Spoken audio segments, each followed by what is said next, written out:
I heard someone say, if you've read 10 books about the origin of today's situation in Palestine, all that qualifies you to do is to read another 20 books. I will tell you, Bob, that I think what we're seeing on the college campuses is a microcosm of what's happening in the broader society. Common ground will never be reached unless we go to higher ground and talk about the principles that unite us. I'm Bob Safian. I'm here with Ken Chenault and Ken Frazier, two iconic CEO leaders at American Express and Merck, respectively, now colleagues at investment firm General Catalyst. Ken and Ken, so great to have you both here together. Great to be here. Yeah, terrific. Thank you, Bob. After your previous appearances on this show, I've come to think of you as like the conscience of American business. You've talked about the role that business plays in society and the responsibility that comes with leadership. And during the pandemic and coming out of it, a lot of businesses took public stands on things. But recently, it seems like that suddenly CEOs kind of don't want to talk about anything. Do you have a sense about why that change happened? Is it because it's an election year? So I don't think it's just the fact that it's an election year, although the partisan political stakes are certainly higher in an election year. But I think, as often is the case in our society, when we correct or overcorrect for something that's perceived to have gone too far, you move really far to the other side. And right now, I think that CEOs have seen enough examples of companies that have actually been punished for speaking out, such that the CEOs feel like they really ought to be careful in speaking about almost anything. I think it's important for all of us as business leaders to understand the concept that in our society, we are very divided people right now. But at the same time, our businesses depend on certain bedrock principles of our democracy and, frankly, of our free market in order for us to continue to be successful over the long term. The reason why there's so much investment in the U.S. market versus other markets is because things that we take for granted, like democracy, like rule of law, the enforcement of contracts, the peaceful transfer of power, if we don't support the principles that support not only business, but also people, then we're likely to put ourselves in a situation where over time, the democracy that we enjoy today might gradually be eroded. When it comes to preserving our democracy, we may come to a point where there are real concerns about what's happening to our democracy. And my advice is CEOs should be prepared. Under what circumstances do they think it would be necessary for them to speak out? And one would be, would they focus, if they really thought that our democracy was imperiled, would they speak out? I think CEOs should start thinking about that. Under what circumstances would they speak out? And at least make a conscious decision of, do they want to speak out or do they want to be on the sidelines? I mean, I can imagine when you raise that kind of an issue with CEOs that sometimes they don't really want to think about it, right? Because those are hard questions to answer. They definitely are hard questions for people to answer. People have to ask themselves what their fundamental principles are. Right.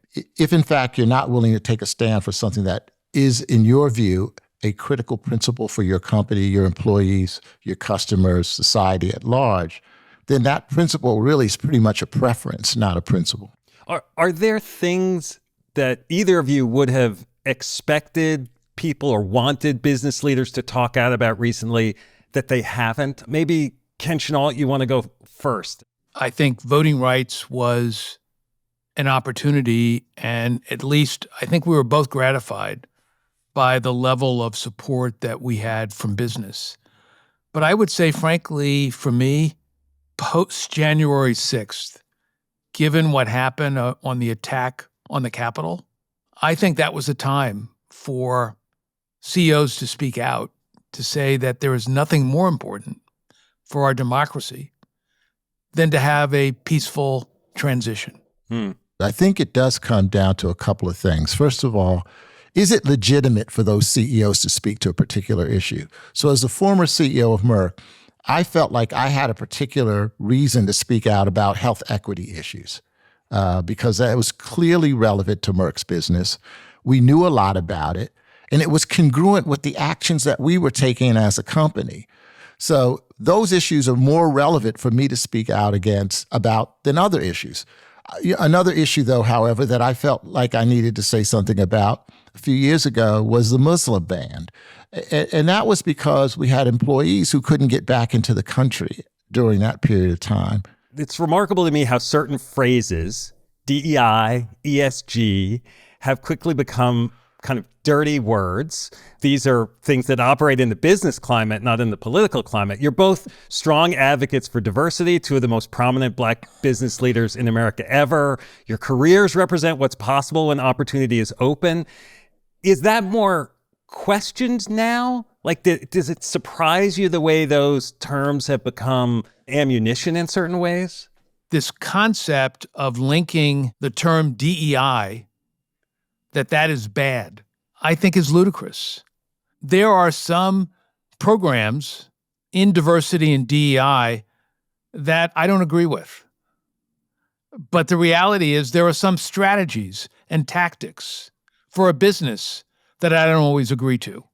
But I don't say, boy, let's not have a strategy, particularly when we have an objective that we want to welcome every type of person and we want to create an environment where people feel engaged and welcomed.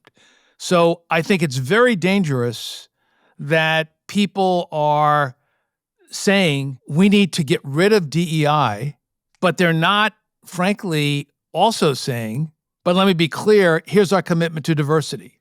And I think there are forces who, in fact, are against giving people opportunity.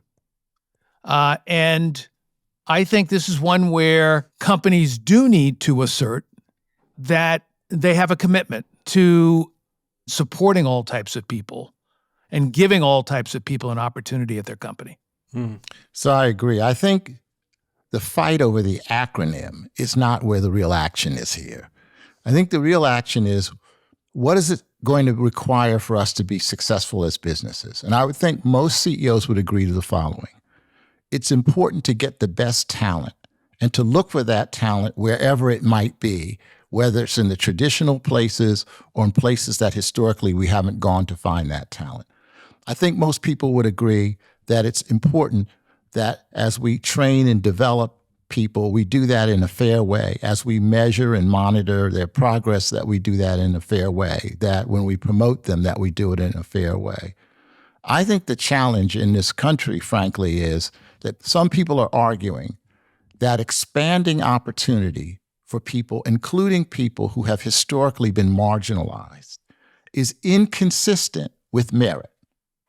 And I think that's untrue. Oftentimes, people are allowed to believe this idea or urged to believe that this word diversity, which of course is a fact of life. I mean, our country's becoming more and more diverse. Now, that creates political tensions inside the country, and some politicians take advantage of the angst that causes among certain subgroups of our population. But diversity is a fact. So the question is, how do companies take advantage of the best talent that is available in an increasingly diverse society? And again, how do we expand opportunity for people who have been historically marginalized without discriminating against people who haven't been marginalized? I don't think those two things are at all inconsistent. To Ken's point, there was a letter written by the president of Princeton dealing with diversity and meritocracy was one of the subjects. And he said the Princeton of today is far better, is far more focused on merit than the Princeton of 50 years ago. And there is this myth that as a result of broadening opportunity, quality has gone down. That is not the case. Ken Frazier, if I remember correctly, you have a legal background, right? In this context, businesses are also grappling with increasing limitations, maybe legal risks about affirmative action in addressing historically marginalized communities. It's happening on campuses in the application process. Is that a dramatic change, a real risk? Are the legal risks things that business people are using as an excuse not to do things they want to do? I think it's a change in atmosphere for business. There are a number of organizations that have raised money and have begun bringing lawsuits against organizations claiming that their diversity programs discriminate against whites. That has changed. In other words, the Supreme Court's opinion has become a stimulus or a catalyst, if you will, for some of the groups that are totally opposed to diversity, equity, and inclusion. You know, for both Ken and I, we're both born in the post-Brown versus Board of Education era. In my particular case, my younger sister and I, we were bused to better schools. So from the time I was 7, I was bused to the better schools in the Philadelphia area. I would make the argument that when you're looking at 7-year-olds, those who go to, let's call them under-resourced, failing schools, they don't go to those schools because they don't merit a better education. They go to those schools because of the circumstances of our society and the fact that many of these things, including race, continue to have an impact on generations following the end of legal segregation. So if you agree that every child should be given that opportunity, then I think it's pretty clear that business and our society really has an obligation to ensure that this conversation that we have about equality is more than a myth. After George Floyd was murdered, you two helped co-found an organization, 110, dedicated to creating 1 million new family-sustaining jobs. And at the outset, these were 1 million new jobs for Black Americans. You've since adjusted that to target broader beneficiaries. I'm curious why you made that change. How did that decision come about? Is that an example of the diversity process that maybe could be adjusted? Is there a connection there? So when 110 was formed, it was formed with the intent of closing the opportunity gap for Black talent that lacked 4-year degrees. Because if you looked at the most recent census, 76% of African Americans at age 26 did not have a 4-year degree. But from the very beginning, we made the point that, one, we were never going to exclude anybody on the basis of race. And indeed, if you go around and look at these cohorts before the Supreme Court decision, you would see that they were largely Black and brown people, but they weren't exclusively. And the second thing I would make this point is that when companies reassess their hiring criteria and ask themselves whether jobs really required the 4-year degree or whether or not they should be focused on skills first, which is what we're really pushing at 110. When you make that change, you actually make that change for everybody.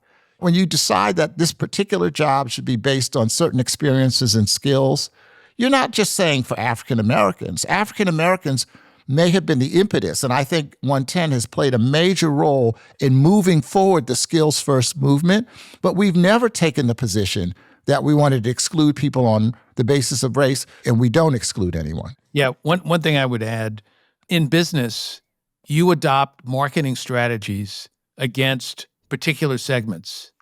Then, in fact, you say, this could apply across the board. So not only did we have that view in the beginning, but I think it made sense to say, let's concentrate on this particular segment. But one of the things that's very important is this is a win-win. But I think what is unfortunate is to be put in a position where you have to defend giving opportunity to people, in fact, that have been marginalized. I certainly don't think I need to apologize for trying to give people opportunity who, in fact, have not had some of the opportunities that many people have been able to obtain. What I hear in you a little bit is almost like disbelief that there are people who have a different perspective on this. I don't have disbelief. No, I think one of the neither challenges that we have in our society in communicating across the broad divide is not only the fact that we have the situation where the extremes dominate the conversation. And, for example, social media directs people to talk only to people who agree with them and condemn the people who don't agree with them. A big thing that we have to learn to do in our society is to listen carefully. You can't change someone's mind, Bob, if you don't really understand how they see the world. And I think that these folks who believe that DEI is intrinsically racist may be either looking at bad examples of DEI as applied, or they've been told things that are basically untrue about DEI. So from my perspective, it's not a question of me saying, I can't understand how they could think that way. I think it's about making sure that as business people, we are making the kinds of choices that support our businesses going forward. Again, we tend to take this sort of zero-sum approach to these opportunities when, in fact, there are 11 million jobs in this country that are unfilled because we can't find skilled people to do them. So I think it's really critical for us to make sure that people do understand why we're doing this the way we're doing it. Yeah, I think one thing, Bob, that is important, which Ken illustrated, is just as in a business strategy, it's very important for the CEO to give people context, to give people the rationale, to explain why diversity is important, particularly in the environment that we're in. Bob, can I just say, if you read Chief Justice Roberts' opinion in the admissions case, the point that he is making is one that, if you look at it in isolation, you can't even argue with it. The point he's making is that colorblindness is the best governing and organizing principle for a pluralistic, multiracial society. If you look at that as an abstract principle, it's almost irrefutable. The challenge is, of course, for 400 years, we've been anything but a colorblind society. And so the question is, when you think about what's the right, the most equitable, the most fair way to create access and opportunity in our society, one might argue that having the same finish line in the race doesn't make the race fair if people don't have the same starting lines. And I think what's important here is for people to understand that we want to make decisions in our companies that are based on people's excellence and merit. But we also have to look at the fact that many people, particularly at the hiring stage, have had to overcome a lot just to get to the starting line. And I also want to make the point, and this has been shown many other times, is that we have to recognize the impact of networks. In my own career, I was very fortunate to be hired by a prior CEO of Merck into a senior position. And the connections that I had with that person and subsequent CEOs are what positioned me to one day be CEOs. Those were social networks. What I would say is, as an African American, my access to those senior managers was quite unusual compared to many of my colleagues. And I'm not saying that people are consciously discriminating, but they have to think a little bit about how social networking works and whether certain people have more access to the people who can make or break careers than other people do. That's often the case for women, and it's often the case for minorities in corporate America. Among the board work that you do, you're both members of the Harvard Corporation. Is there a good way or a bad way to handle the agitation over Palestinian protests, anti-Semitism? How can we understand this moment? Are there lessons? Yeah, look, I think the reality is that we have a generation that has grown up with social media, and we don't have sophistication and nuance in our arguments. And also, very importantly, people aren't listening to each other, are not understanding, why does someone have this opinion? We have a dispute that has gone on for thousands of years. From my perspective, I certainly believe in the state of Israel. There's no doubt about it. But the reality is that there are issues on the Palestinian side, and how are we engaged in civil dialogue and constructive dialogue. And I think the behavioral norms on college campuses is we need more civil discourse that takes place. We need behavioral norms. How do we treat each other? How do we talk to each other? So this is clearly a very complicated set of issues that we're facing. But I will tell you, Bob, that I think what we're seeing on the college campuses is a microcosm of what's happening in the broader society. I believe you're going to see universities changing some of their approaches, because that's what you need to do when you're confronted with a set of challenges. But you have to be grounded in what the values are of the institution. You know, I heard someone say the other night on TV, if you've read 10 books about the origin of today's situation in Palestine, all that qualifies you to do is to read another 20 books. I thought that was well said. So a lot of the people who are taking strong positions, including, I think, some of our younger people, haven't read the first book, let alone the first 10 books. And I don't mean to be critical, but I do think, as Ken said, if you listen to the slogans that are being uttered, they sometimes lack nuance. And I think this chapter gives the colleges an opportunity to, in fact, rethink their social contract with society.